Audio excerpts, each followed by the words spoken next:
সফল দাবি তো করবই যে আমরা প্রত্যাশার চেয়েও বেশি সফল মনে করি।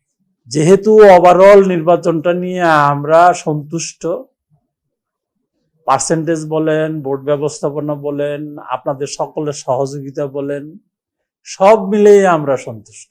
এই নির্বাচন থেকে সবচেয়ে বড় শিক্ষা সেটি হচ্ছে যে সবাই যদি আমরা সমন্বিতভাবে চেষ্টা করি, সবাই যদি নিরপেক্ষ থাকি, এ দেশে সুন্দর নির্বাচন হতে বাধ্য, ভালো নির্বাচন হতে বাধ্য, অবাধ সুষ্ঠু নিরপেক্ষ নির্বাচন নিশ্চিত করা সম্ভব। নির্বাচন কমিশন মনে করে যখন যে অভিযোগ, যখন যে ঘটনাটি আমাদের দৃষ্টিতে এসছে, আমরা শতভাগ সেটিকে অ্যাড্রেস করার চেষ্টা করেছি এবং সমাধান করেছি। এখন বিষয়টা হলো যে আইনগত প্রশ্ন যেটি আপনারা করেছেন, তাদের যে দাবি, সেই দাবিটি হলো বিচার বিশ্লেষণের প্রয়োজন রয়েছে।